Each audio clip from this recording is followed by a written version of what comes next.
شب برات کے خاص 6 نفل پڑھنے کا طریقہ توجہ کے ساتھ سمجھ لیں. شب برات آنے سے پہلے خود بھی اس کو سیکھ لیں اور دوسروں کے ساتھ شیئر بھی کر لیں. 15 شعبان کی رات، شب برات کی جو رات ہوگی، جو وہ رات جب سٹارٹ ہوگی تو اس رات آپ نے مغرب کے بعد 6 نفل پڑھنے ہیں 2 کر کے.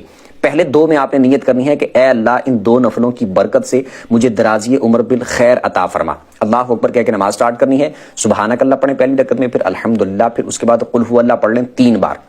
رکوع سجدے کر کے 1 رکعت، اس کے بعد دوسری رکعت میں آپ الحمدللہ پڑھیں، اس کے بعد پھر 3 بار قل هو اللہ پڑھ لیں. رکوع سجدے کر کے اتحیات پہ بیٹھ جائیں، اتحیات پڑھ کے درود پڑھ کے دعا پڑھ کے سلام پھر کے 2 نفل پورے کریں، اور اس کے بعد پھر آپ نے 21 بار قل هو اللہ پڑھنی ہے یا پھر 1 دفعہ سورہ یاسین پڑھ لیں. اس کے بعد پھر آپ نے 2 رکعتوں کے لیے کھڑے ہونا ہے. اس میں آپ نے نیت یہ کرنی ہے کہ اے اللہ ان 2 نفلوں کی برکت سے میری بلاؤں سے حفاظت فرما.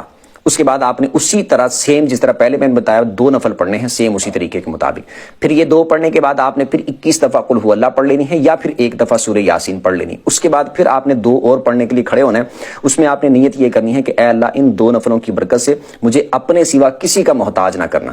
اللہ اکبر کہہ کے 2 نفلوں کو سٹارٹ کرنے، سیم اسی طریقے کے مطابق آپ نے 2 نفل پڑھنے ہیں. یہ مکمل کرنے کے بعد پھر آپ نے اتحیات پہ بیٹھ جانا ہے. مطلب کہ یہ مکمل کر لیا تو اسی حالت میں بیٹھے بیٹھے پھر آپ اس کے بعد قل هو اللہ پڑھ لیں یا پھر 21 دفعہ قل هو اللہ یا پھر سورہ یاسین پڑھ لیں. اس کے بعد اللہ کی بارگاہ میں دعا کریں، انشاءاللہ اللہ کی فضل سے بڑی برکتیں ملیں گی.